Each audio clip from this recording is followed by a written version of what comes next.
job, which he did extremely well for 14 years. And Dom, as you know, has researched conflict anthropology from a number of different perspectives over many years, the nature of intergroup conflict, the symbolic landscape, the role of symbols and rituals during conflict and peace in Northern Ireland. His work has been interdisciplinary throughout and continues to be, although he does have an issue with historians, so no doubt we'll hear something about that later on. But we love him still. He's the author of a number of books, including Orange Parades in 2000, co-author with Sean Connolly of Civic Identity and Public Space in Belfast in 2019. He's been the co-chair of the very long-running Flags, Identity, Culture and Traditions Commission for Northern Ireland. And so scars to which was discussed at Stormont last week. I just found out. Yeah, progress being made at last. The report, which was published in 2021, but has yet to be enacted. So it's great to have Dom with us speaking today. Great to have such a big audience in the room. We can hardly fit many more people in, and we've got an audience joining us online. You're very welcome joining us through Teams as well. Today, Dom is going to speak on the subject of authenticity, history, and everyday nationalism, comparing Irish pubs to McDonald's restaurants. Right. Well, thank you very much for coming. It's great to have a good crowd here. You're going to have to wait a little bit for the drink to come out. I'm not sure whether this paper, I'm fairly sure you'll find it interesting. You might find it annoying. You might think I'm a bit weak on evidence, but we'll wait and see. I'm sure there's people out there that's going to pick me up on that stuff if necessary.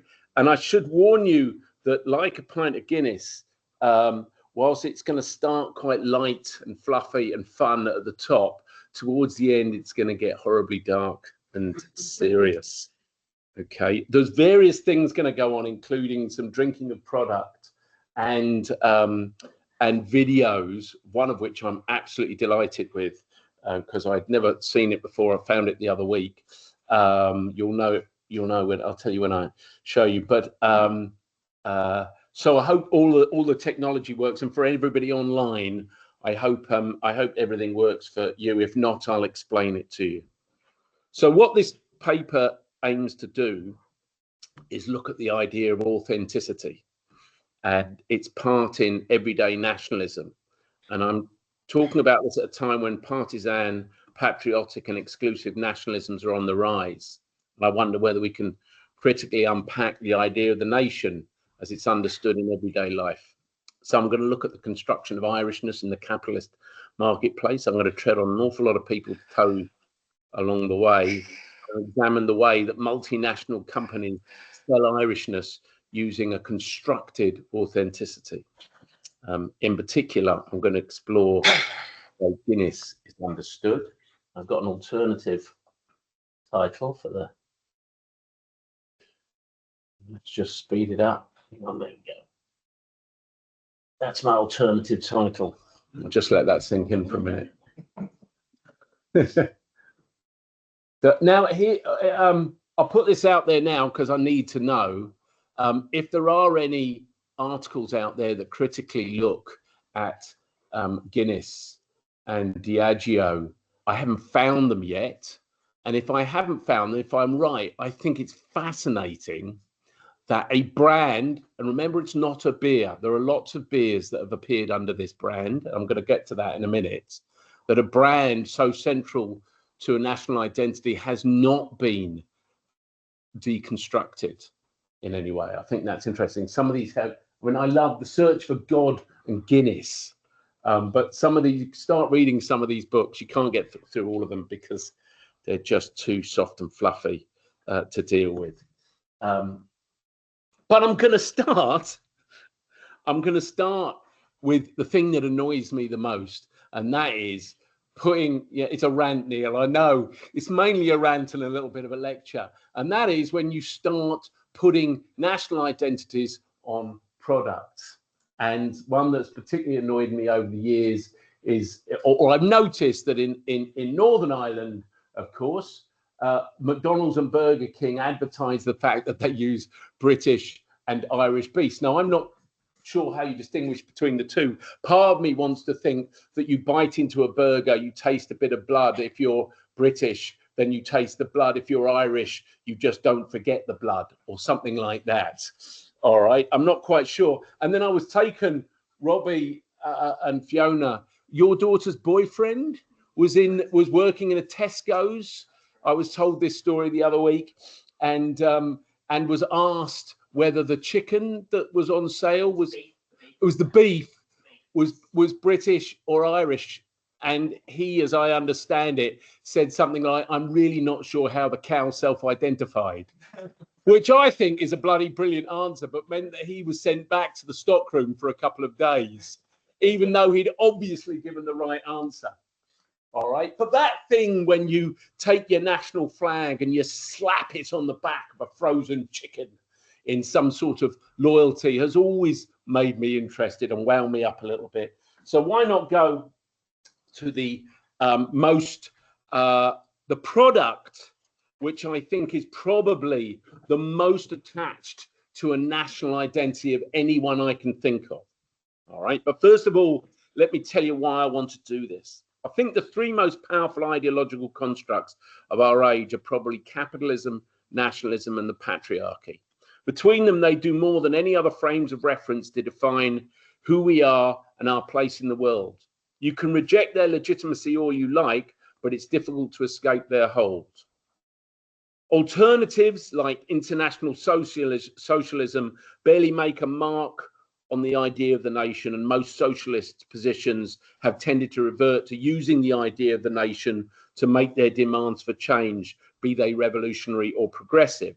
Similarly, campaigns to resist environmental catastrophe and the demand for system change, not climate change, seem to founder on the rocks of global markets and our inability to view a common humanity that is broader than our own national interests. Feminism has made a difference, but sometimes you feel patriarchy responds with even more vigor. In this essay, I'd like to look at the relationship between two of these conditions, capitalism and nationalism, but maybe with a nod to the third. I'd like to examine what you might call nationalism from below, or banal nationalism, or even a national habitus, and its relationship to capitalism and the sense of identity and the sense of self, which is enabled by ideas of the authentic. In particular, I want to suggest that the legitimizing role of history, endorsing a particular linear understanding of historical time, provides a cultural basis upon which the nation is understood, experienced, and crucially then sold, giving value to things as authentic and traditional. The ideological frames of nationalism and capitalism are not symbiotic. So there's lots of tensions there, which I think are rife in the world at the moment. They're in a constant state of tension as the bounded nature of the nation meets the constant demands for the fluidity of the marketplace, cheap labor, cheap resources, and the ability to move capital outside the nation state. Though the period of colonialism through the period of colonialism and empire, the major powers could overcome this problem by creating their own extractive markets to the benefit of the powerful Western nations and to the huge detriment of most of the people in the world. But the rise of nationalisms of resistance and the repatriation of resources in newly empowered countries, along with the structures of globalism, create a competitive landscape, leading to the rise of new power blocks, such as the Middle Eastern countries, undermined the old 19th and 20th century order. Transnational institutions and a class of global oligarchs were created capable of moving outside the boundaries of nations, as is so visible in the creation of contemporary Russia of oligarchs and nationalism, and the MAGA movement in the United States with a super wealthy elite gaining political power and the using trade as a weapon. The relationship between nationalism and capitalism is a tense and sometimes contradictory one. When I arrived in Northern Ireland in 1984, there was a clash of nationalisms which seemed to defy the logic of the economic market. As yet another space of colonialism was unwinding amidst industrial decline. It's interesting to note that in failing economic spaces and a collapse of patronage, politics is likely to revert to ethno-national claims that identify groups within a society as the problem through fear, leading to sectarianism, racism, anti-Semitism, Islamophobia, and misogyny. The longer I spent in the North, the more interested I became in the nuts and bolts of nationalism. And obviously, when I use the word nationalism, I'm not using it in the local way of Irish nationalism. I'm using it more generally. And I was lucky enough that anthropology started to give me the methods and some of the ideas which would allow me to make some of these, have some of these investigations. Well, I have to say my methodology on this paper is probably 40 years spent in Irish pubs. Or should I say pubs in Ireland, because I'm going to distinguish between an Irish pub and pubs in Ireland. And there's a few people in this room who've spent quite a lot of that 40 years with me as well. Just saying. So why have I got a picture of Dingle up here? Well, because I was sort of asked to write this paper after I'd spent a week in Dingle whinging to lots of people. Again, there'll be people out there who'll know what it's like to spend a time in the pub with me whinging. Whinging about authenticity, particularly when I was in a pub in Dingle with lots of stuff which was on the walls, which was exactly the same as the new Seton's pub in North Belfast. So they had like, you go in and there's like patches from North American police forces, you know, the New York police force or something like that up on the wall, as if people actually went into the pub carrying these things and handed them. They didn't, of course. They're put on the walls because these bars are constructed, as I'll come to in a moment, using a company which provides all of this sort of stuff. Dingle is, I don't know, a national treasure, but it started a debate on authenticity with the people I was with, and they, I think, quite justifiably say, you know, English bloke with a big mouth, you better come back next week with a proper paper and really be able to argue your position. So that's where this came from. My favourite bit of the tour of Dingle was a visit to the school in the parish of Duncowan.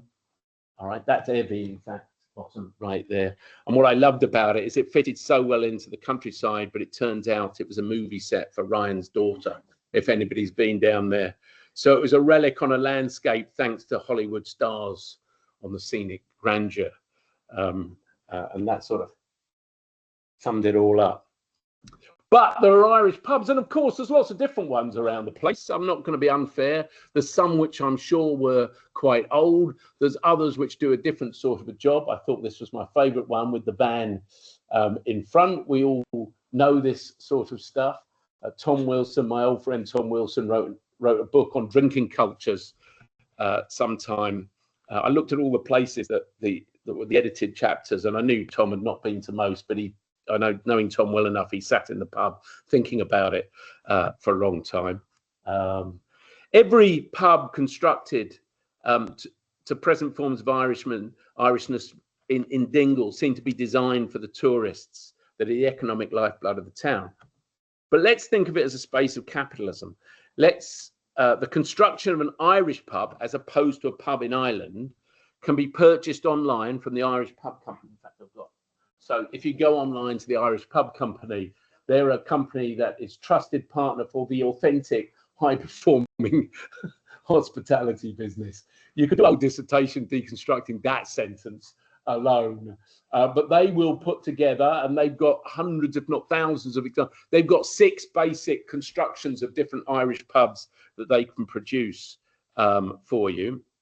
The products are situated within a globalized drinks industry. So many of the products given national identities designed to suggest different.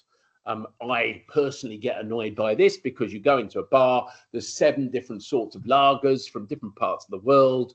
They think this is choice. You taste all the lagers. I wouldn't obviously taste all the lagers, but you know they're all fundamentally taste the same. All right, but your Spanish one is supposed to be different from your Italian one. Beers from Italy, Spain, Australia, Mexico, all defined not by what they taste like, but by a national idea. And I'll come back to that. All right, so let's try a taste of Ireland, shall we? Rockshore, which is a lager first produced in 2018, actually advertises that it is the taste of Ireland, which I'm not sure whether the Irish government should have done something legally about it, because given that the beer tastes of almost nothing, all right, I wasn't quite sure what a taste of Ireland was supposed to be. But they have now produced a cider that goes with it, a Rockshore cider, not a taste of Ireland, because I love this bit here. Distributed by Diageo Ireland, St James's Gate, Dublin 8, Ireland, and then the kicker, made in the UK. So I'm not actually sure. One would like to think maybe it was Armagh apples in there, but I'm not sure about that. All right. Diageo, of course, is a British-based multinational company. As masters of a national brand, have at times held a monopoly position in Ireland. I could talk about at length their economic position. There are alternatives to Guinness, like Murphy's and Beamish. They, of course, are not owned locally either. They're owned by Heineken. Diageo distilleries, they actually own 40% of all Scottish whisky brands. They own Johnny Walker, J&B, and Buchanan's. Its leading brands outside whisky and Guinness include Smirnoff, Bailey's Liquor, Captain's Morgan Rum, Tanqueray and Gordon's Gin, Harp, Hop House 13, Rockshore, Bullet, Bourbon, Hennessy Cognac, Kilkenny, Smithwick's, Red Stripe, Tusker, Rockshore Cider. In fact, they own a dozen Scottish distilleries, malt distilleries as well as a number of major vineyards. All right. Point being, when you go up to buy your drink at an Irish pub, you're actually buying it from products made from around the world and owned by a multinational company.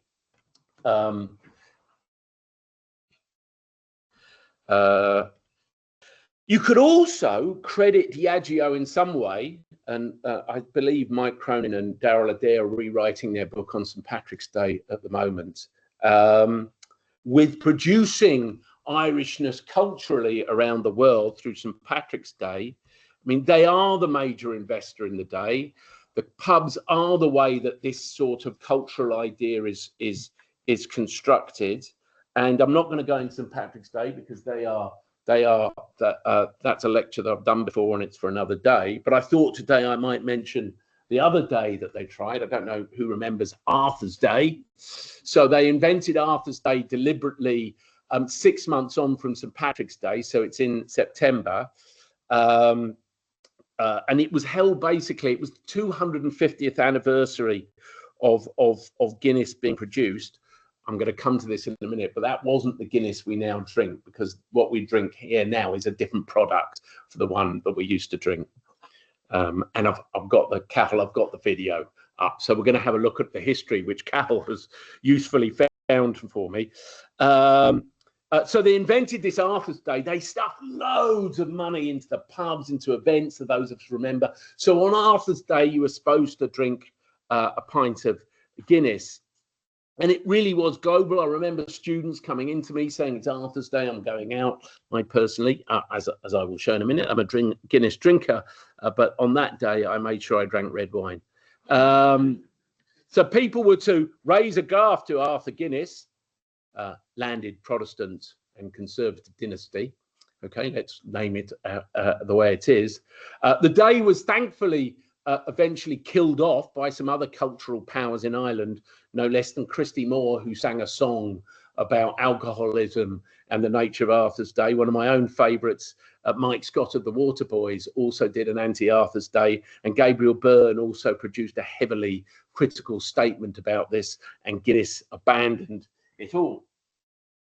All right.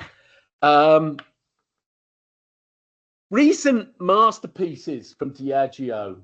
I've got my Guinness socks on, by the way. Just so you know that I've made a real effort for this. Recent Guinness masterpieces for Diageo include the splitting of the G, which was also around 2008. This clip, if this works, this is just golden. Hang on, let me All right. Hopefully this is going to come up. You're going to love this. I promise you it's worth it. Carson's getting hyped for his splitting the G. You got the morning boost. And that's the boost. So now it's St. Patrick's Day. Let's talk about one of the biggest beer trends on TikTok right now. It's called Split the G.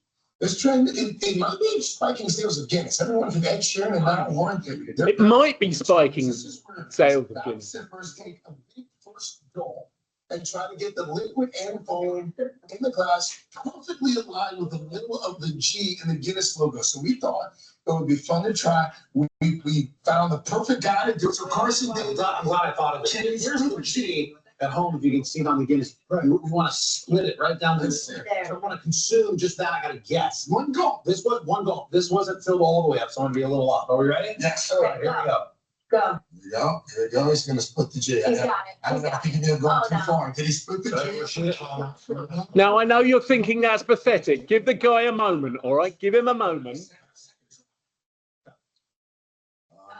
He's got it. He's got it. Fair play, right? Wow. Fair play, yeah, that's what I thought. And that, but since that's before, I think Guinness Zero, I think that was probably legit. And recently, of course, I noticed at Christmas, this is brilliant marketing, right? This is fantastic stuff. There were a number of BBC stories about how places were running out of Guinness. If you read the story down, it would say the reason they're running out of Guinness is because more young people and women are drinking it. And all of a sudden, the back of your head go, this isn't a crisis, this is a marketing con. And somehow the BBC have fallen for it, hook, line and sinker, and made a headline 2 weeks before Christmas. That is one big victory for Diageo, let me tell you. The relationship between Guinness and the product is an interesting one. The relationship between Diageo, the brand, the Irish state, the United Kingdom, and Irish identity is, I'm going to suggest, without comparing the world. This is despite the Guinness family being Protestant landowning, and for much of the time unionist, and periods when they discriminated against Catholic, and despite the fact that the headquarters of the company was moved to London in 1932, thanks to the Irish-Anglo trade war. Okay. The present product actually only dates from 1959-60, when the use of nitrogen gave the beer a more creamier texture and reduced the amount of, introduced the amount of fizz from a pressurized keg. So I'm now going to show you a video that Cahill found for me that I hope is, we're going to see how it comes in. We think we've got to get rid of that. Hang on, to get this to work. All right. And Eamon, at this point, you're going to look knowing. I hope you're going to look knowing. You're going to say, I knew that, Dom. All the way through this. A pub, you know, you've got family history in pubs going back, not only from your younger days. And I know you're going to go, but I think this is.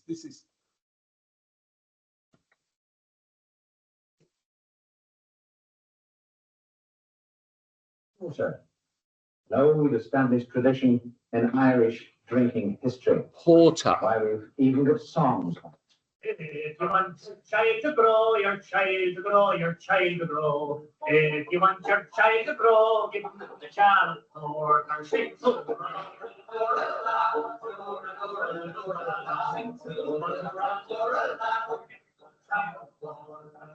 It's an acquired taste, of course, but at least it comes easier than the bitter thickness of stout. But just as England produced beer that was mild and bitter, so we developed porter and stout. This is the mild, plain they call it. You would always call for a pint of plain. That was just part of the mystique that grew up around this drink. The more essential part of it was the way in which it was drawn. Barmen could rise and fall on their ability to draw a pint of plain. See, it's drawn from two barrels. A high one first, to give it a bit of life. A good glassful of gushing good cheer that settles slowly toward the bottom of the glass into a thick, contented cream. It takes several minutes for that cream to substantiate towards the bottom of the glass. When it's ready for the muscle and the sinew, the real body of the drink itself, and that comes from the other barrel of flat.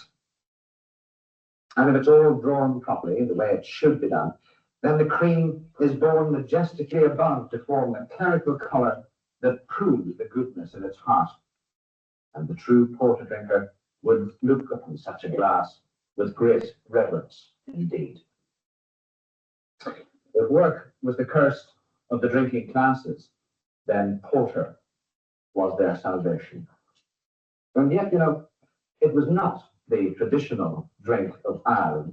The disciples would have you believe this was a city drink. There were definite centres for it. It was the liquid lunch of countless working men in Dublin and Derry and in Belfast, where the shipyard drew most of its strength from the dark substance. It was the drink that waited for the men as the horn blew in the evening, and pubs up the Newtonards Road, around the station, and up Ann Street, Short Strand, the pints of plain used to be standing in rows on the counter, waiting for the onslaught of the yard. Used to be, before pubs progressed, bottled beer broke through, gin and tonic took over, and porter became impolite. That made me feel really embarrassed as someone who's brought up on gin and tonic. I thought, bloody hell. Right. So, and that some of you now are going to be looking at that, and some of you know what's coming, and the younger ones don't know what's coming at all, but I will be dancing in a minute. All right. So the much vaunted double pour has not actually strictly been necessary since 1959. In fact, in the early 70s, when the last of that way of pouring was done, and I've been asking a lot of barmen now, I've been doing some surveying, and I haven't found one yet who insists that a double pour. Most of them tell me it's the way you look after your pipes and things, and how far the barrel is away from the top. And I've got them to do pours both way, and I've had people test it, and I'm fairly sure the double pour has been a marketing thing for about 40 years. All right. And the marketing of Guinness is fantastic. Now, it's interesting because, of course, not much of what you're drinking is actually from Ireland, because the hops aren't grown in Ireland either. All right. They're grown in England, the United States, Australia, New Zealand, Germany, and the Czech Republic. That's from the Guinness's own things. So there's something interesting going on here. And I thought with that, we ought to have a break and remember how they marketed this. And I bought some Guinness here, so while we dance away, I'm going to pour myself a Guinness. I'm going to put some over there. If anybody wants some, they're welcome to go, help themselves to it. We've got. I won't go into the details now. We've got West Indian porter. We've got bottled Guinness. All right. We've got what they call draft Guinness after time. What you've got to remember is Guinness is a brand.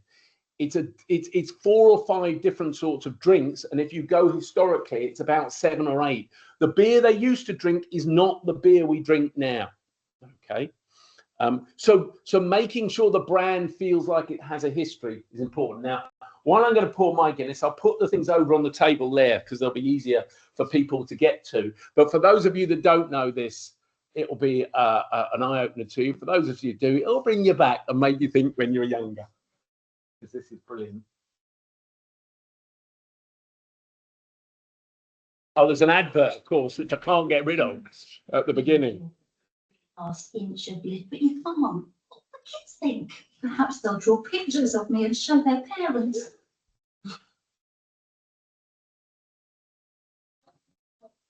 Muller loves every bit.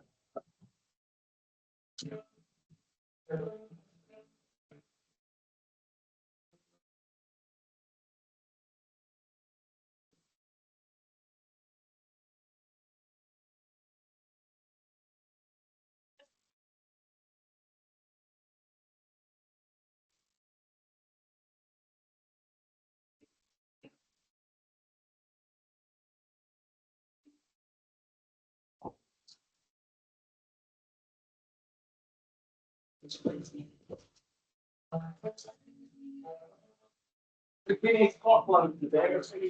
Right,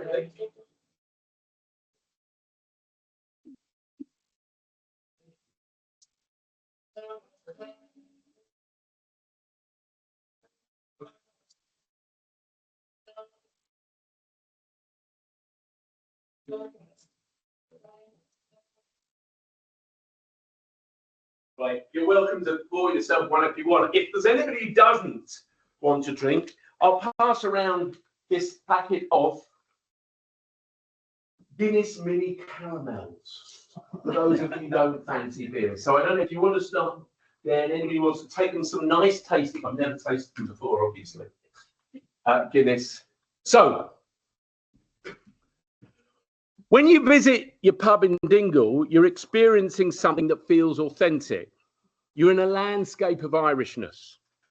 You're on the west of Ireland, the wild Atlantic way, a space imagined and reimagined by those living and working in Ireland, as well as those who left quite a long time ago.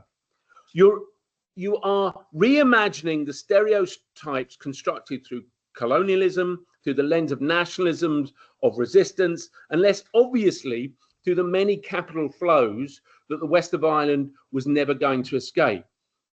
I'm going to be bold and suggest most pubs in Dingle, in terms of their economic and cultural position, have at most a vague relationship to the past. They're perhaps more relevant than, I don't know, the Pirates of the Caribbean ride is to pirates that existed in the Caribbean between the 17th and 18th century. Nevertheless, they are part of a modern cultural construction premised on the ideas of nationalism constructed through a system of global capitalism. You are handing over euros, all right, in a pub full of tourists to buy a product that is very different from what you would have done 50 years ago. It's not the same Guinness.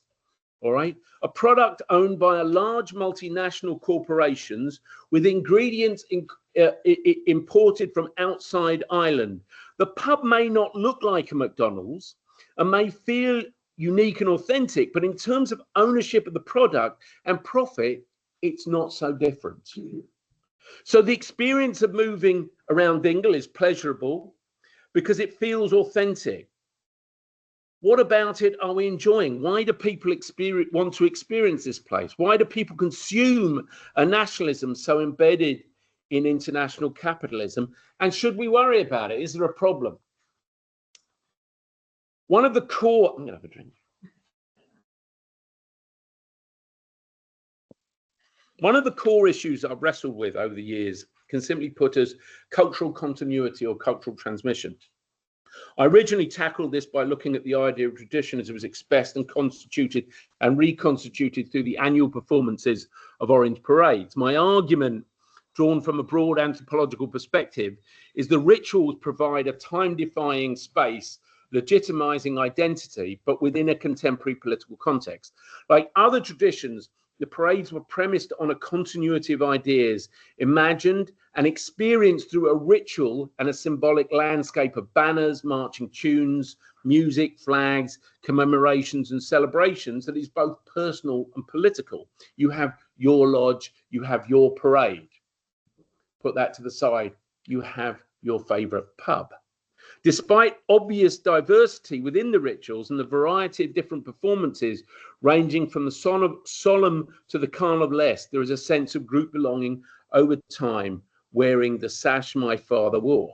And it just recently occurred to me that the double pour plays the same role. It's a constant ritual that appears time-defying, expressing a particular identity, is ultimately a performance. There is a structure to cultural nationalism that includes a particular understanding of time, a particular understanding of chronology, indeed a particular ontology. The discipline of history organizes much of its work. This is I'm having a go at history. Just a warning. I should put up a warning, shouldn't I? At that point, yeah, I should put up a warning. Let's get this back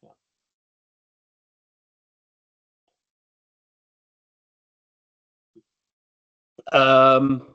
This is also organized, the discipline of history organized much of its work through the category of a nation and through the picking of particular points in time as a vital boundary markers for a nation. This is organized within academic space, both universities and schools, in a curriculum, but more importantly than that, in a popular way in which ideas of history are reproduced in dramas, in film, in literature, and in the public spaces that are surrounding us. There is a linear relationship, an assumed causality that becomes so natural that is never questioned. The example that I use often is the school curriculum, certainly in Northern Ireland, but I suspect in the rest of Ireland, the United Kingdom, the history curriculum never critically explores what nationalism is. It's taken for granted because the nation is taken for granted. It is natural and its existence is embedded within the habitus of our everyday lives. History is an ongoing principle for cultural identity in nations. Because you are of a nation, some important cultural stuff becomes yours. It belongs to the group and it links us with the past, legitimizing who we are. In this way, it is also powerfully connected to a sense of self. In the consumption of culture or our ethno-nation and others, we are making a statement about ourselves. So in a strange sense, whilst a multinational company in London actually owns Guinness, people with an Irish identity think that they do. This is surely one of the classic shifts provided by our relationship between nationalism and capitalism. And just as a by the way for all the football fans in there, it's also the trick that our football clubs play upon us to buy the very expensive football shirts that some people in this room have piled in their house, don't they, Robbie?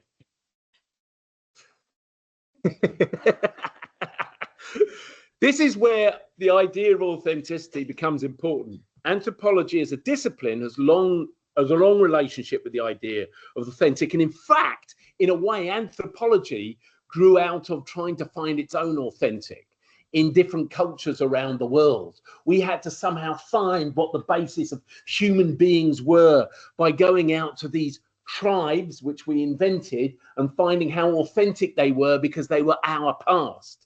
So anthropology did this same chase for authenticity.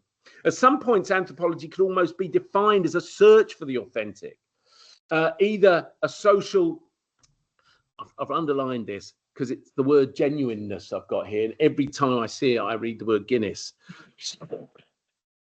Social genuineness, or various types of material culture. Like our understandings of the concept of tradition and heritage, authenticity is viewed as a product of the modern era, a set of values that might be summed up with the terms such as sincere, essential, natural, original, and real.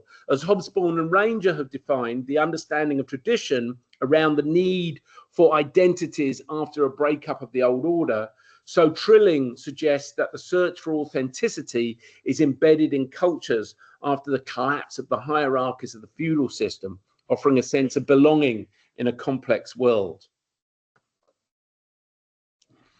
Trilling says the word authenticity has become part of a moral slang of our day, points to the peculiar nature of our fallen condition, our anxiety over the credibility of existence and in individual existences. We are no longer defined by our rank in a structured world, but through a sense of belonging as an individual to as individuals to wider groups, ethnicities, and nations as citizens. It is thus intimately related to a sense of self in a cultural world where the individual is almost sacred. There is a desire to be in some way personally authentic and to legitimize the social group through possession and consumption of that authentic. Richard Handler says, in the ideology of possessive individualism, the existence of a national collectivity depends upon the possession of an authentic culture. Thus, nationalist ideologies, Handler said, as well as anthropological thought, attach authenticity to culture, just as larger consumer culture that we live in attaches itself to individual human beings. I'm suggesting that the same constellation of cultural ideas which allow a soft drink to be marketed as the real thing, with the suggestion that those who choose it thereby gain real or authentic existence, underlines the anthropological search for cultural authenticity. Fitz and Saris remind us that the nation states are powerful systems producing normative systems of authentic forms of life, national ideologies, authentic material culture. Saris goes on to develop an interesting model derived from the work of Edward Sapir on the way authenticity is bound to modern property relationships, the marketplace, and the means of production. My argument here is that the desire for authenticity is both reflection on a narrative of identity and belonging, engaged with the relationship between a sense of self and being part of a particular group.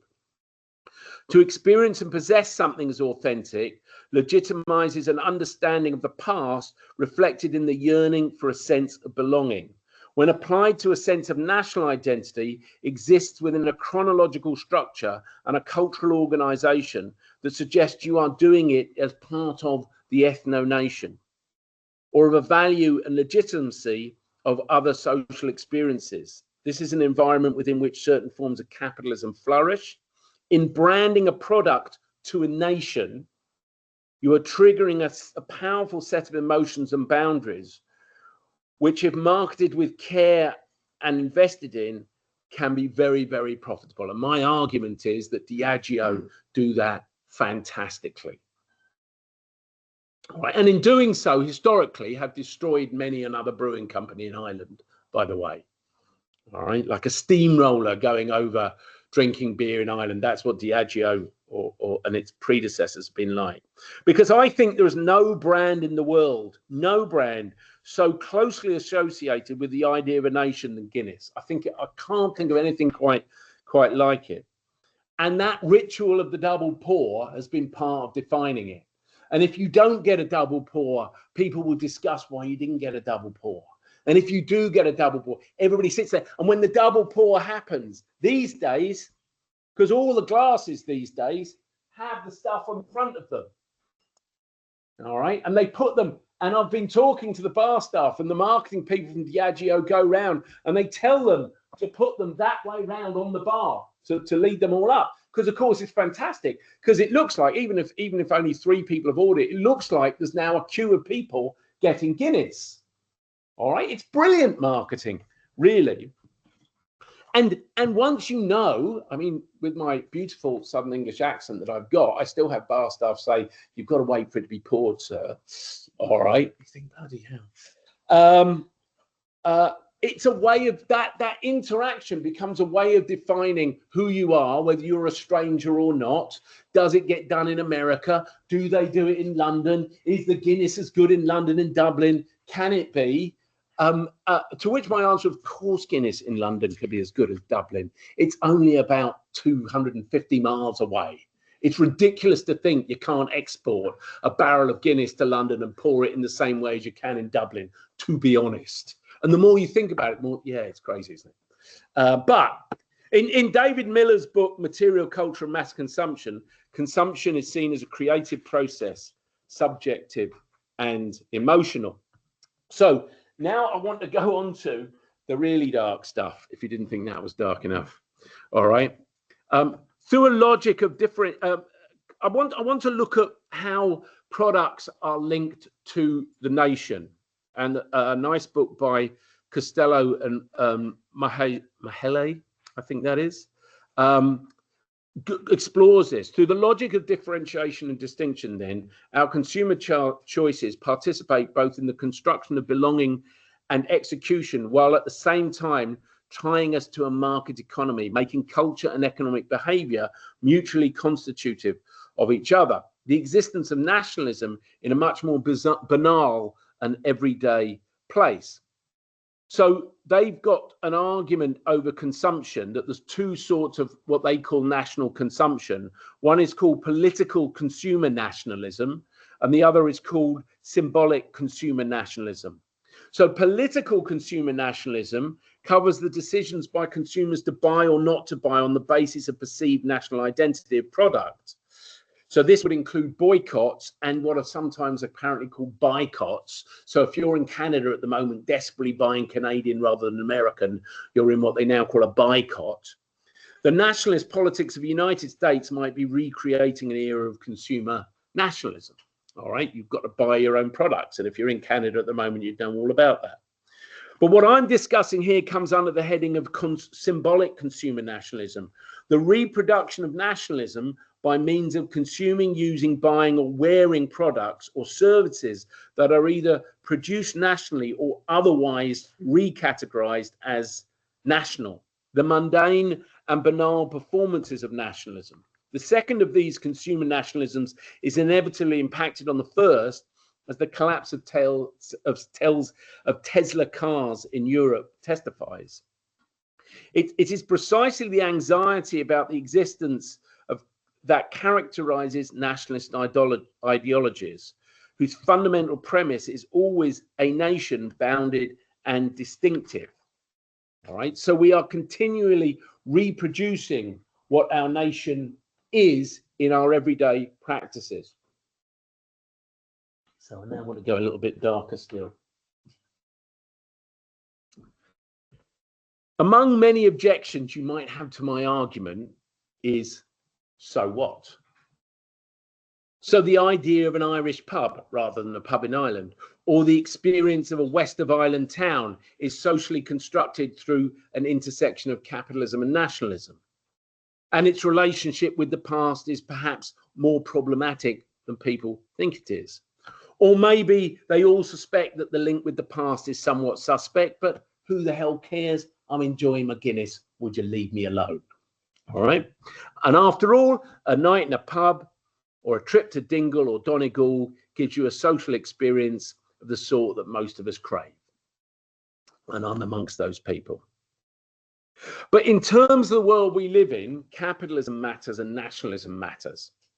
We are living through a time where the politics and consumer nationalism's on the front of all newspapers. In the capitalist era, trade has always been a tool to make people rich and at the same time sustain a particular social class within a national field. The history of the British Empire was a history of trade and violence, an extractive process which allowed the frantic development of the British economy at incalculable human cost around the world. A period of globalization in the latter part of the 20th century created increased opportunities for multinational companies to move capital and profit outside the orbit of the nation state, offering the possibility of super profits and avoiding taxation. So these capitalist groups need to play the national game whilst they themselves lift capital outside the nation to avoid tax. And unfortunately, Dublin has been a great player in this game.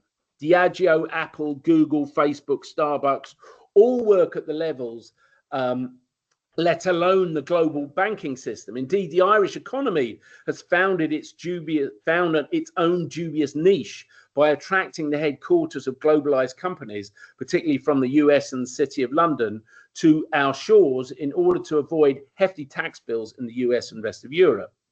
For our discussion here, this was a development that pitted the interest of the nation state in some opposition to the neoliberal project in a way that has had to be negotiated by a super rich elite. Into this heady mix, of course, is the world of the World Wide Web, social media, and further complicating the boundaries of the state.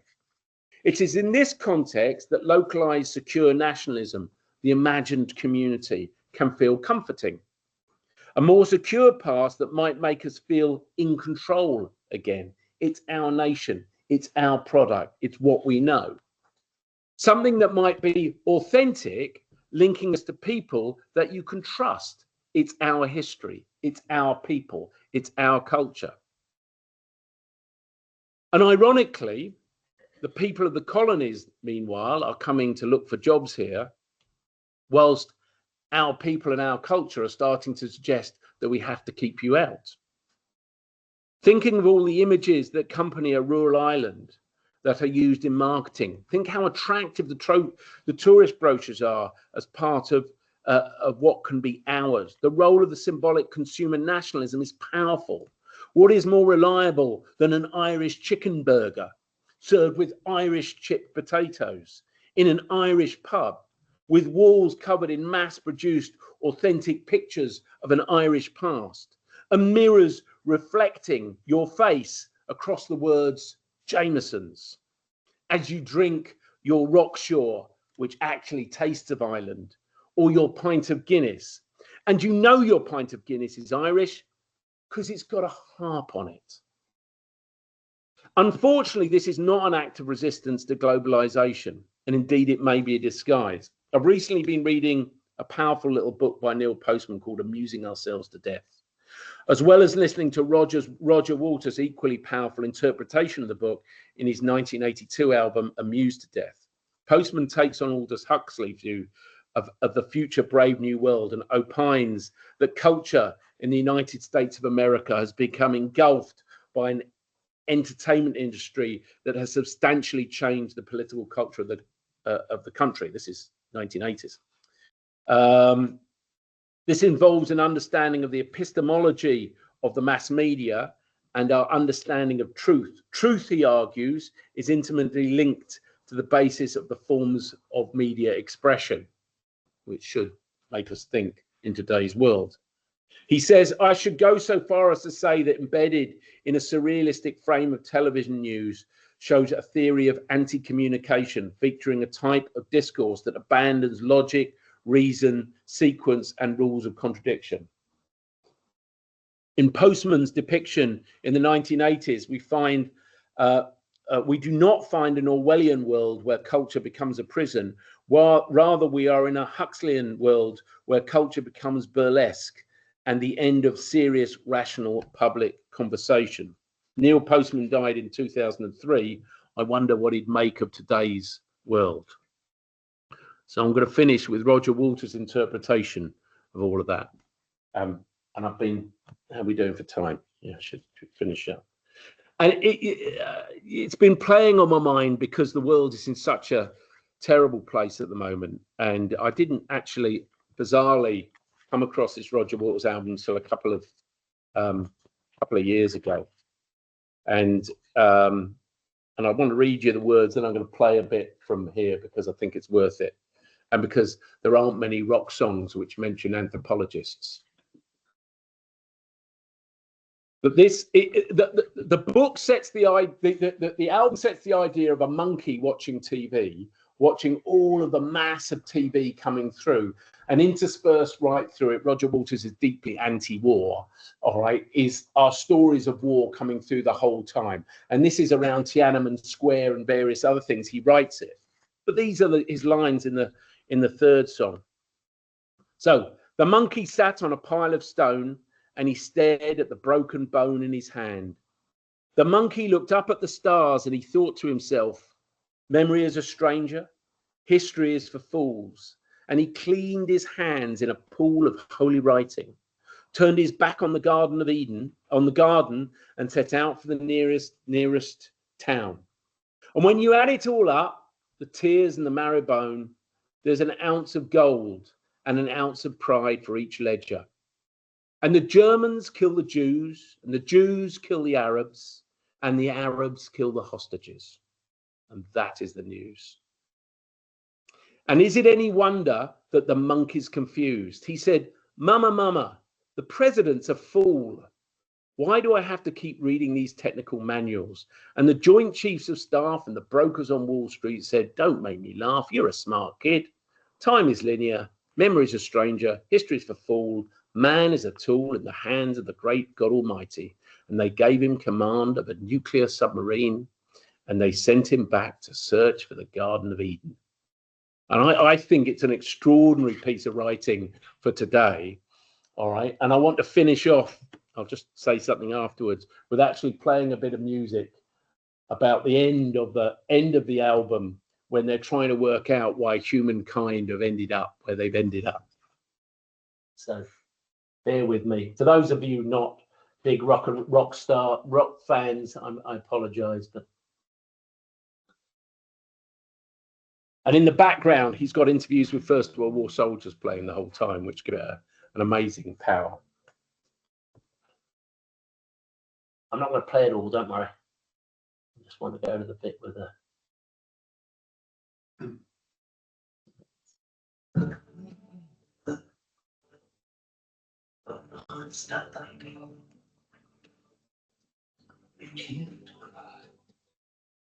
the sun coming down to the very last breath.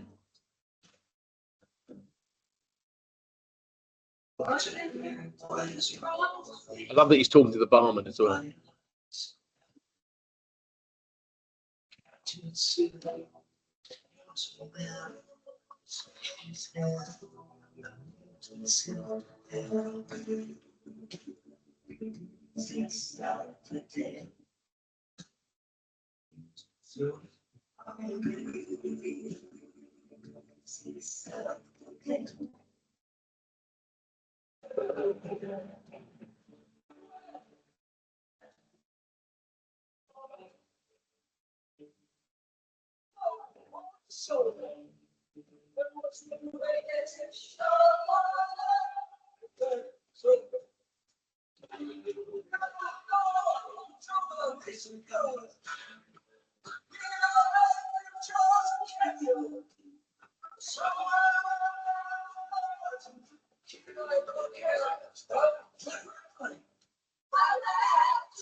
And I suppose this is where my point comes in. It's important that we deconstruct the intersection of capitalism and nationalism, because we might be reaching a critical point where the contradictions have become exposed. It is old hat to talk of false consciousness, but there's something in it. And my fear is it's not religion that is the opium people, but it's nationalism. I'm not sure whether the logic of the marketplace will inevitably destroy the reign of Trump as the return of as he returns to a very British style of empire with trade as an explicitly extractive project. But the dangers of nationalism in all the places we live are clear to all to see. It's an attractive to wrap yourself in a cloak of protectionism with a cry to control the border. And why wouldn't people? That's at the heart of the nationalist project. And it's all around us, part of our everyday lives. But what if the smooth pint of Guinness hides a real economic relationship at work behind the romantic notion we attach ourselves to? What if there is a national theme park out there that gives us warm feelings of authenticity, whilst it actually facilitates global capitalism to the detriment of the vast numbers of the population? In a sense, national branding forms a branch of public diplomacy and partakes in the operation of soft power. This is not a paper that I've written woven together by detailed research. Rather, it's an outworking of years of experiencing the relationship with the marketplace and the nation. I felt it acutely when I was selling Irish studies in America. And it worried me even as I enjoyed the lovely space of Dingle, albeit be it something of a theme park. I'm not suggesting all nationalisms are the same or all types of nationalism are the same as each other. But I am suggesting that our nation is sold to us through ideas of authenticity embedded in a powerful cultural context of historical legitimacy that both disguises the capitalist relationship and creates the basis upon which right-wing ideological formations thrive. precisely because this is connected to a sense of self through memory and senses and emotions. It's a powerful process of cultural transmission that lies at the roots of our current problem. Thank you.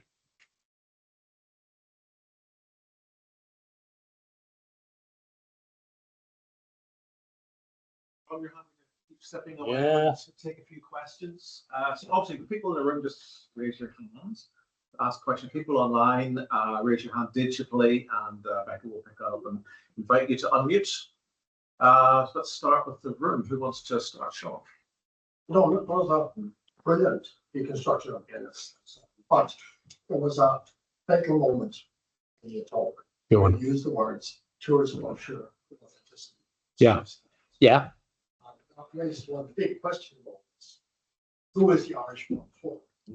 Is it for the Irish, or is it for tourists in Ireland, and then tourists who go back home, and those who are Irish pub who can't feel some of the relation they felt in a public? Good. I apologize. Yeah. That's an empirical question. The story Yeah. question. Yeah. You wouldn't like it, but I mean, it is not good. The other thing I want to ask you, in terms of authenticity, where in your analysis would you fit camera campaign for your head? Which I used to love. Very influential in the 1960s, 70s. Yeah, it was. And very much built on emotional authenticity, but as far as I know, went nowhere near English nationalism. Yes, yes. Well, let me come to, I hadn't really thought about that, and I remember the camera stuff well. So I've looked at some. There's a new book from Cork University Press coming out on the Irish pub. So and it's not out yet, so I don't quite know what's in it. I'd be surprised if somebody hasn't quite done what I've done here, because the history of it I think is fascinating. You're right, it has very much been constructed for the tourist, all right, but it has also been so I suspect, I mean, I'm old enough to remember drinking in pubs in Dublin that weren't covered in tricolours and all the tat there. I suspect they've become like that because they need to satisfy the tourists from Boston. So ironically, those sorts of pubs have begun to look like what Irish pubs look like in America, all right? Because you've got to just, you know, like going to Shakespeare's place and things like that. They built it up to look like what the tourist expects. So there's definitely a relationship. But I also think to create a sense of Irish, Guinness has also had to be sold to the Irish themselves. All right. There's been a point when it's been going, it was seen as an old man's drink. They had quite a few declines in the 70s and 80s, and they have worked very, very hard to build around that sense of Irishness. And added to that, the Irish state sells that and goes out with its soft power. I mean, all the embassies I've ever been to when I was in Irish studies, that this was the product that they handed to, this or a Jameson's. All right, there was a relationship, and Mike Cronin and I are talking about trying to dive deeper in and see the relationship with the state. So I totally accept that a lot of it is a construction for the tourist, but I also think that it's taken itself as a very important part of the contemporary Irish identity. If you look at adverts now for Guinness, they're sponsoring rugby. Of course they're sponsoring the rugby. Why wouldn't they sponsor the rugby? And they have these live shots of, you know, they'll even sometimes be brave and show a pub in pissing rain, and you go inside and there they are drinking a pint of Guinness. So I think it's become part of that, and I think people from Ireland, it'd be interesting because the English pub also has a identity and space around the world. It would be interesting to look at how that is evolved over time. But I suppose my answer, Sean, is that I don't think it's a one-way thing. I do think the tourist is key in this, all right? And you know, if you look at the types of pub you get in Dingle or you get in Galway, but then you get a town in Ireland that hasn't got the same tourists. That's why I want to distinguish it so that, you know, anybody familiar with Dublin knows what the sort of big suburban Dublin pub is like. And it's not the same as that. It's not all sold in that way. But I still think it's become central to an Irish identity. I remember the advert of somebody coming for Harp, which is also one of those dozens of tasteless branded beers, of a guy coming back and being asked what's the first thing he does when he's back in Ireland from New York. The best thing you have is a pint of Harp in the airport. And I think if that's the best reason for coming back, bloody hell. So, and the camera stuff is interesting. I hadn't thought about that really, Sean. Yeah, it wasn't used. But then again, when camera was very strong in the 1980s, there wasn't really the same English nationalism. I mean, the English nationalism, the rise of it was seen now, unless I'm much mistaken, and the football people in the place can tell me, I think was post 1996 when England held the Euros and they really upped the English flag of St. George and things like that. So that's an interesting point. I hadn't thought of camera. But what of course is interesting about camera and what's happened in Ireland is that the local brewer has made a comeback. And that's why Guinness is desperately puts out adverts to itself as the master brewer. You could actually see how Guinness has tried to rebuff the local brewery in its advertising. It's produced a really tacky IPA called Citrus something, which it puts up. So as with all of these things, there's a real tension in it. And frankly, for those of us that like our beer, the rise of the new Irish brewer in the last 10, 15 years has been fantastic. But the camera thing I hadn't thought about. It's interesting, Sean. This could be me being knowing in certain sorts of ways. It seems to me that Diageo and Guinness have done two tricks really. One of them is that Guinness is a kind of, it's a McDonald's. It's the same everywhere, except it's not. Yes. It's always brewed different Guinnesses for different markets. And as far as I know, they still do them. You can, in certain parts of the world, drink a pint of sweet Guinness, because that's what the biggest brewers are in Nigeria. Yeah. Yeah. I mean, that has been Yeah. for a long time, I think, the major market for it. But the other aspect of this is what it's also done is, and this is partly to pick up on the camera point, there was a time in Ireland where every bar was individually owned. Yes. When I went to England in the 70s, I didn't really understand the concept of free place. Yeah. Because every bar, but the free house was unusual because they were all owned by brewers. Yes. What those bars did was, in the days of plain porter and stout, bars served their own porter and bottled their own stout. So in the 70s and 80s, you could get a kind of generic stout, which is branded as Red Heart. But a bar that sold that was more or less admitting it didn't know how to handle bottling stout. Yeah. And the point about that was that actually those individual bottles of stout, or those individual pints, because of various tricks in the trade I'll walk into, could differ from pub to pub. Yeah. Okay. And so they actually, that, I mean, all of that, there's enormous expense involved. It was kind of anything else. They had to print separate labels for every model. Right. So, fantastic. So what they were doing then was wiping out certain kinds of local specific things. And that seems to me fits in with, that sense that, I mean, it's been that argument about Irish nationalism for centuries. Was it ever, when does it become fully national as opposed to just a collective of very specific locale? Yeah.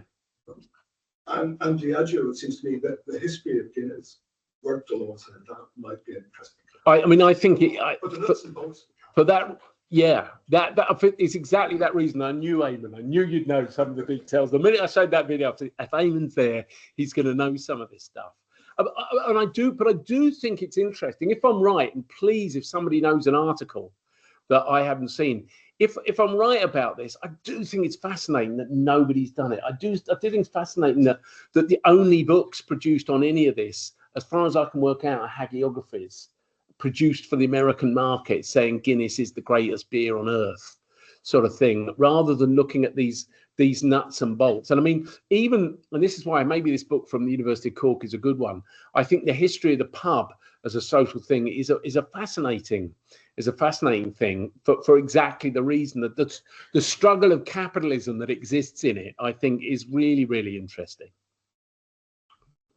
Yeah. So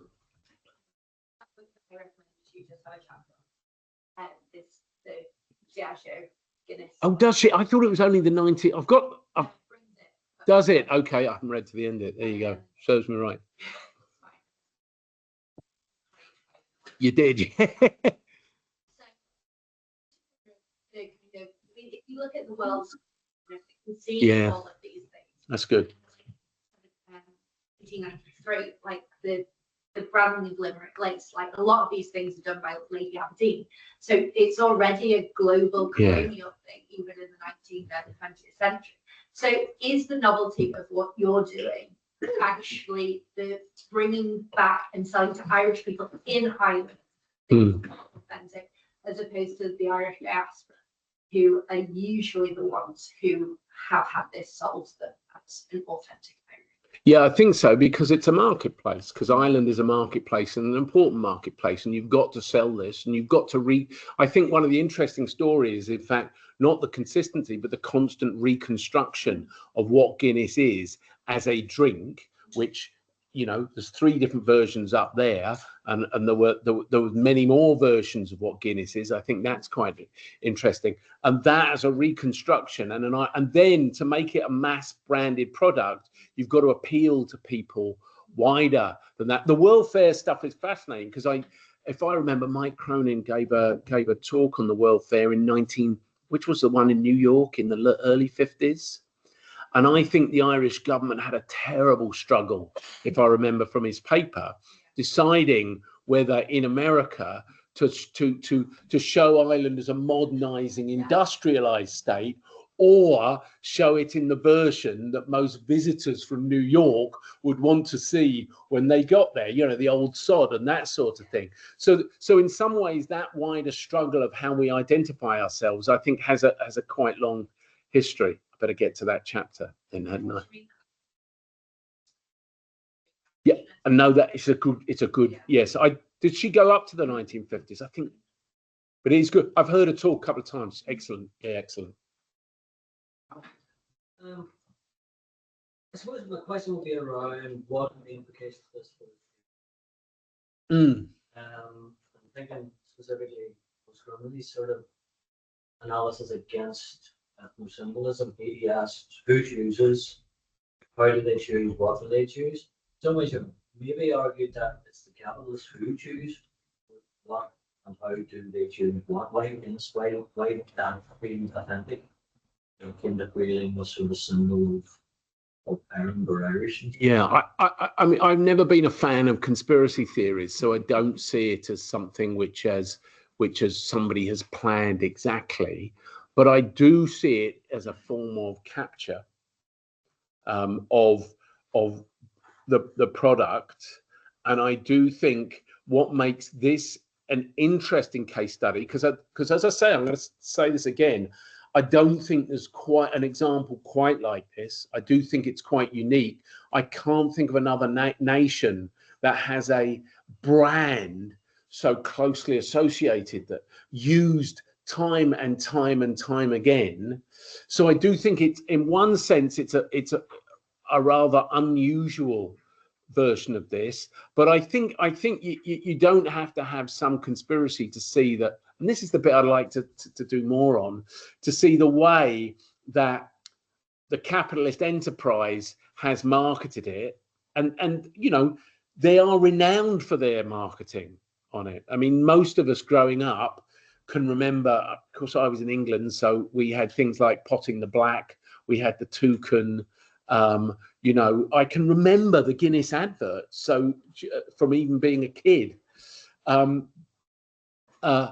But the interesting thing is, in some way, the state has played a role.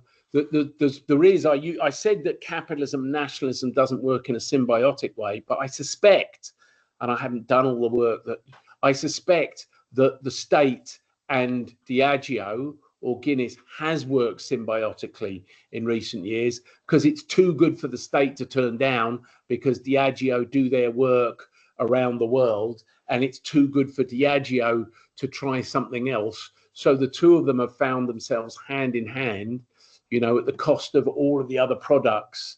I don't know what it's like to try and brew even one of the other stouts, unless you're from Cork where you'll do it as an act of rebellion. I gather Kneecap have decried Guinness as well, because I'm down on with the kids on the street. I gather they've said only Murphy's for them. I haven't seen this, but my sources, which all live in my house, have told me that they're only Murphy's.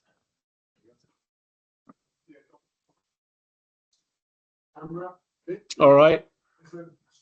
There's something that you've got the Irish stout counterposed to the English bitter, and one is branded and one is unbranded. Yeah. This has never been corporately branded in the same way. That's interesting. Yeah. Much more generic.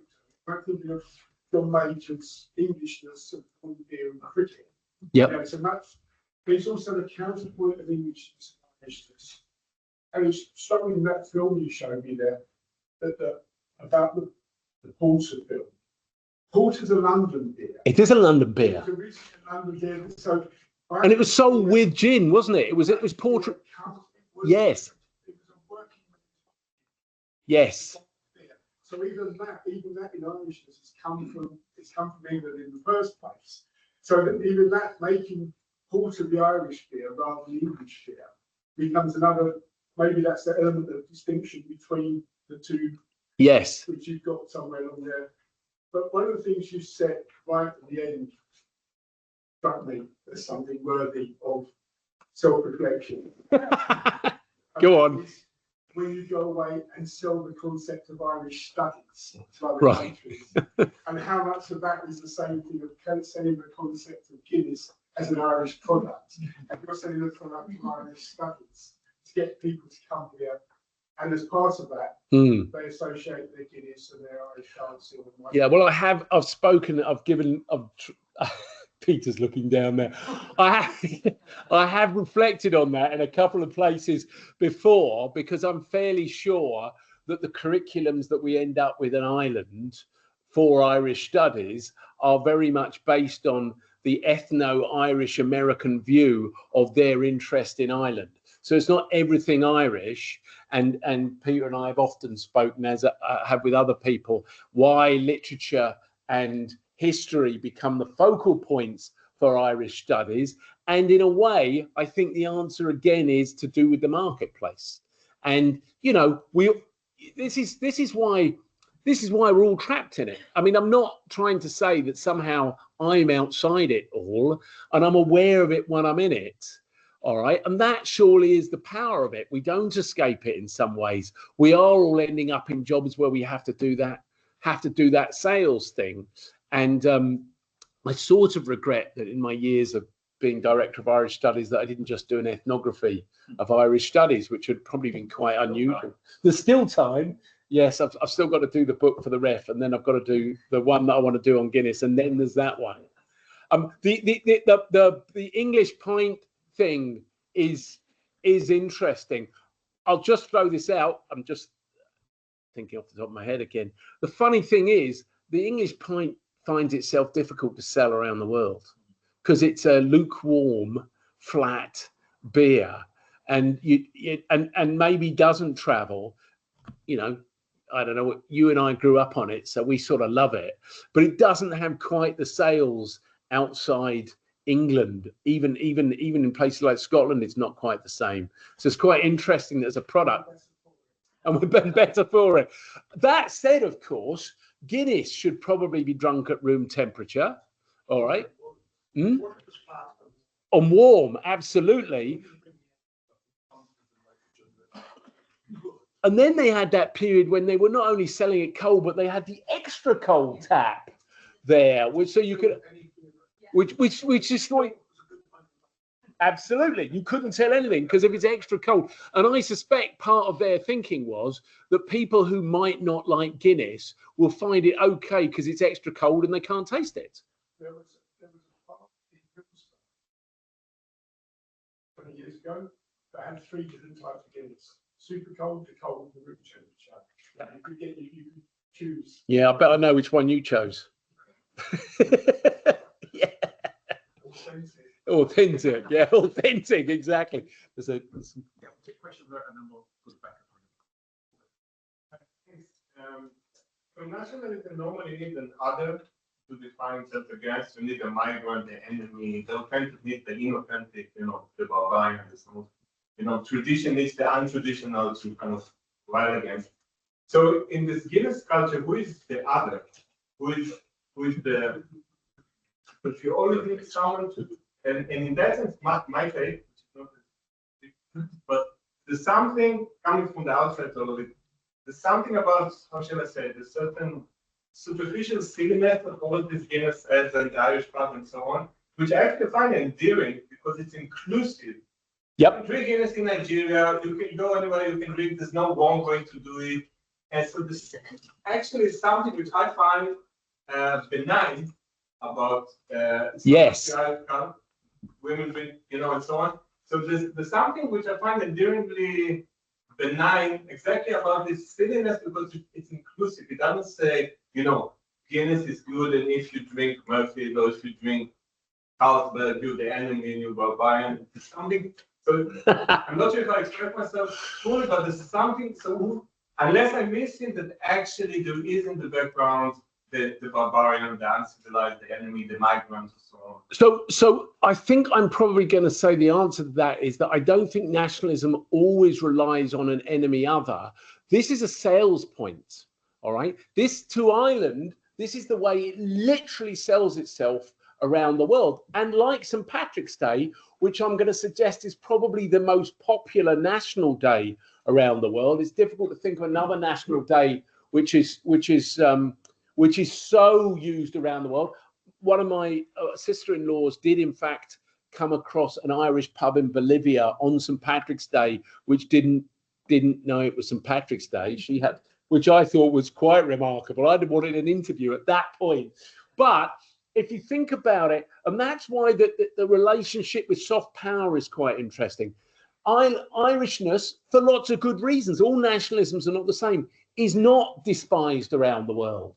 All right, it is warm and open. All right, and in a way, that's why I'm saying not all nationalisms are the same. It's not the same as Britishness. I get that, but partly because of that and that sales, I suppose I am putting a warning up saying it's not always as warm as it seems. Be careful that it's not the same as other nationalisms. All right, but it's not sweet and innocent, lovely either. And it is, so it's driven by the market, it's driven by Diageo, and that identity can have negative impacts. But I think your point is exactly right. And I suppose that means nationalism is more complicated. That openness that Irishness has is perhaps in some ways driven even by Diageo and St. Patrick's Day and all of that sort of thing, because we're going to sell it. So on St. Patrick's Day, everybody can be Irish. All right, and that's that is quite unusual, I think. Okay, anyone waiting online? Yes, yeah. And there's one other over in the corner. Yeah. There is lots of messages facts and a recommendation of the papers from Patrick's album. I'm sure there were. I'm sure there's people I've missed out. Yeah, I accept that. All right. So that we don't get too much effort. Yeah.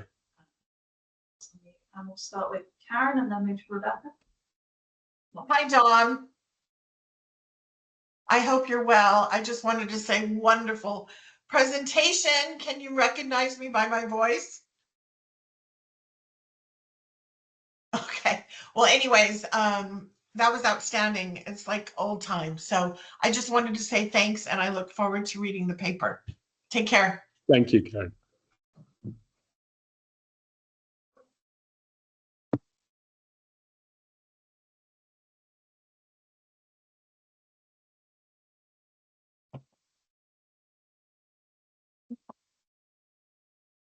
I'm in Alberta.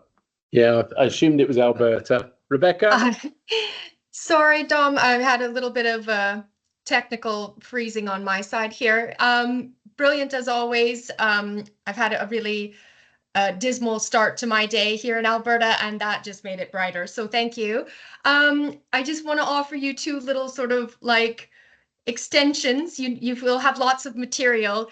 And since I'm in Canada and you referenced us, I might say like the case that the exception that proves your point might be the Molson's I Am Canadian campaign.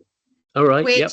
initially took off, sort of around 1999, 2000, where it had its initial run and became this like, the previous commenter saying there isn't really a brand attached to a nationalism in that same way. It briefly worked out well for Molson's and then actually like surpassed the brand. The campaign and the rant, the ad became more famous than any of the branding attached to it. And something about perhaps Molson's just being a really, really shite beer to drink.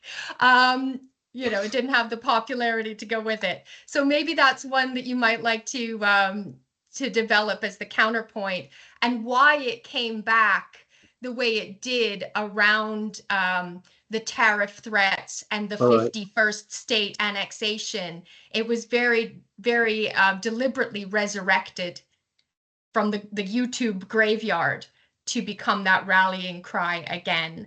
But it hasn't turned into sales for Molson's because they're now owned by an American company. So it's a good example for you to tease out some of this. And the other one, because you did promise dancing, I didn't see it. Maybe my camera froze. Yeah, I didn't do it very well, really, Rebecca. I was disappointed in myself, to be honest. Cheers. Well, you need to come over here. We'll get you to a fesh. But the other example would be the river dancization of Irish dancing in Canada and the US in particular. But it's overtaken the traditional forms of Irish dancing to a point where if you do the traditional forms, you get called out and said, that's not really Irish dancing. And of course, the traditional forms were an invented tradition to begin with. So I wonder, and this is, I guess, my question, so that I'm not just being that person. Have you looked into maybe a little bit of around the idea of the simulacrum? Yeah. And the connection to the real and the authentic, when the imitation, the appearance of authenticity overtakes the supposed real, the original, to the point that it exposes there was never an original at all. Do you want to get Baudrillard on this? Yeah, I haven't.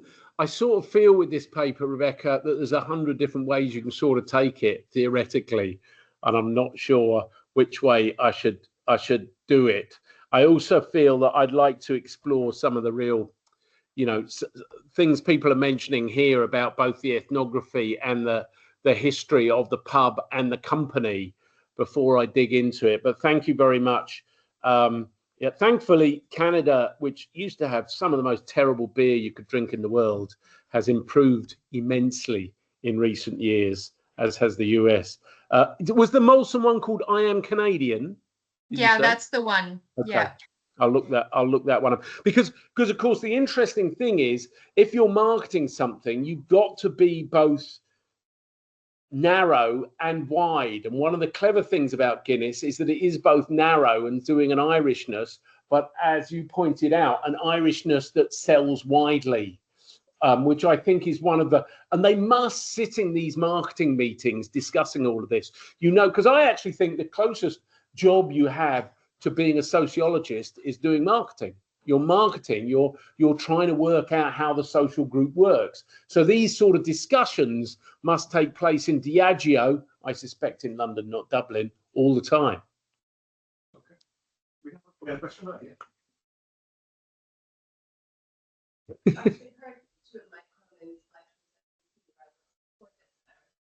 one on St. Patrick's Day and 1 year before that was talking about the reprinting that book that he is doing it, isn't he? I gather. Yeah, good. Yeah.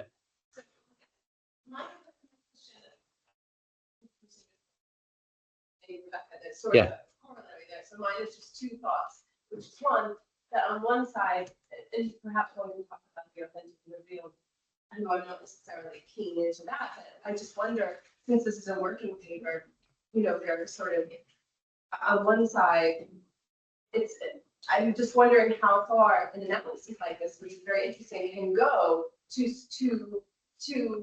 perhaps be part of larger conversations. On one point, cultural polyphony, whether text or cultural production or aspects of history, exists outside of and side by side with ideas and constructs of nationalism, which is a very broad. Yes. Studies, which is a whole other conversation that has to do with legislation of text and narratives and things, which is related, not exactly the same. And of course, so one could say that in Dingle, to use the anglicizing, in Dingle, things exist before one puts them in a framework that says, oh, this is the construction of nationalism, not necessarily outside or colonial experience. So I'm curious where perhaps a paper that takes into account the fact that those two things are in play and can exist in play might be interesting and provide a different sort of depth. Not that I'm saying anything, but just to kind of take the anthropological form and kind of go with it. And then on the other side, kind of looking into an ethical form, which clearly seems to be on some point, unless I'm wrong, some basis in addition to play, since you clearly enjoyed your paper. Tell while you were drinking. It's a performance. Of course. Yeah. Considering the state of the world, and as unfortunately being an American, which I hate to admit, I prefer to let people think I'm Canadian. But being an American in the state of the world, unfortunately being partly demolished by the pseudo president of my own country, and where can we say an analysis like this leaps into larger conversations about neoliberalism? And you did touch on that, or yes, capitalism, but colonial experience. And can we say that we could your paper go a step further in terms of that, maybe in its written form, and say, like, what can it do? What can it do beyond the analysis? Or maybe I'm just. I mean, that is no, there's two things first. We won't get into the real or the authentic, but if one has a subtle reading of the invention of tradition stuff that Hobsbawm Rangers does, it's not saying that all of these things are exactly invented at some point. What becomes interesting is Hobsbawm Rangers don't use this phrase, but it sort of works.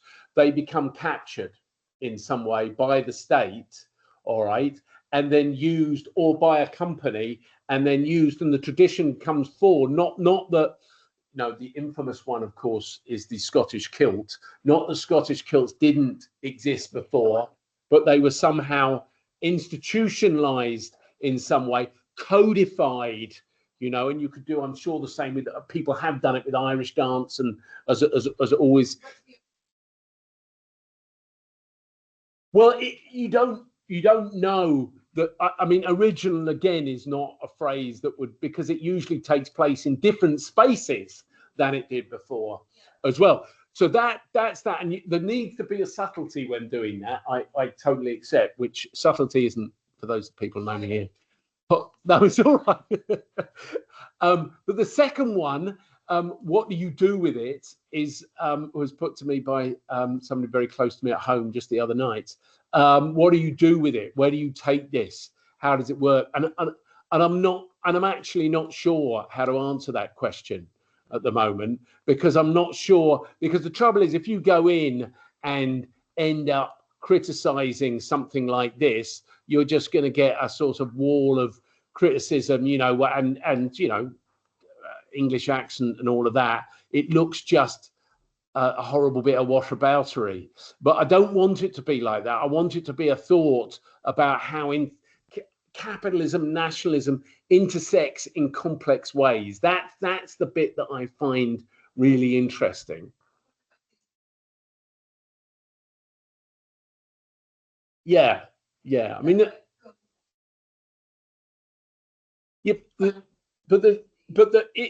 there's a bigger position. I mean, if I am a critic of nationalism, I suppose, and that's my politics.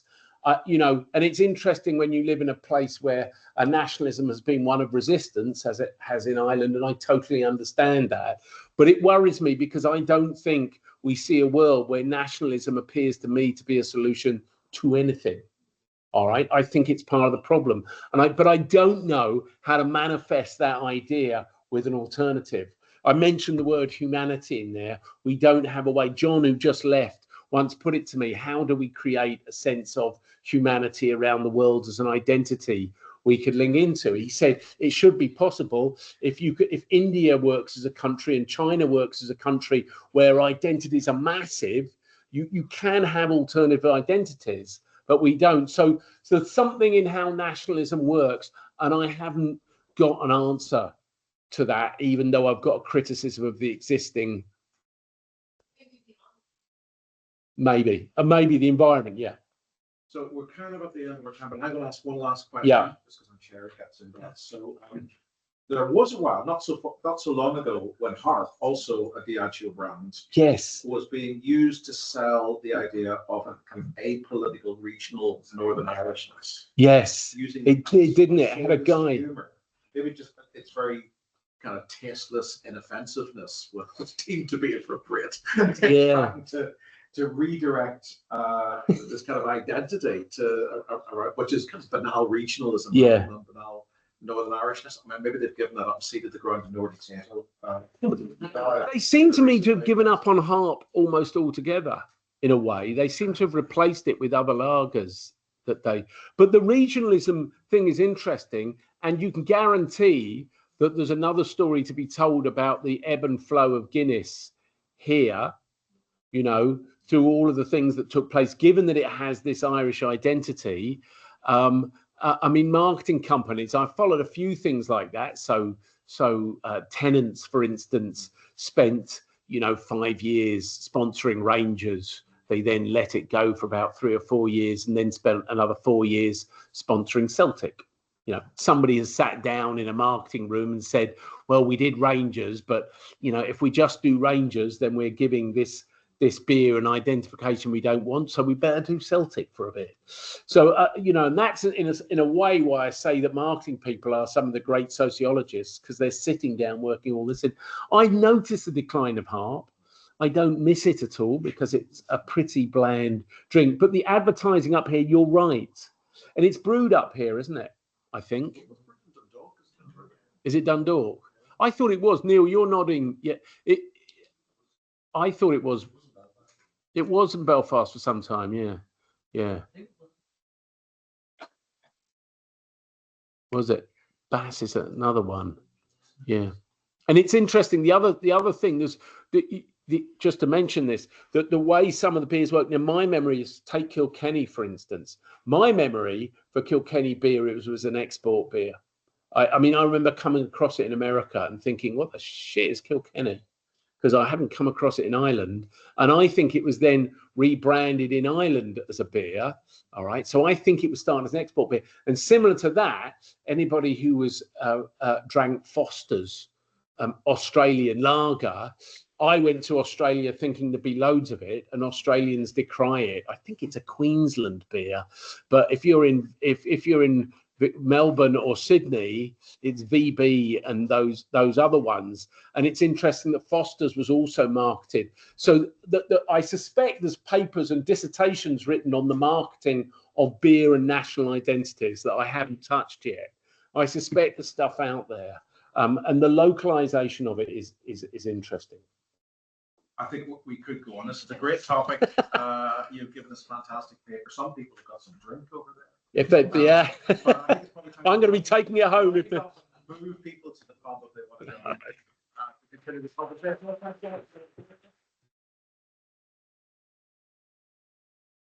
Good, thank you. Next week, so if anyone is interested, we're having a workshop with Noel Moran and Kate O'Neill of UCD Press on publishing in Irish Studies. So if that's of interest to you, come along 4:30 next month. Good.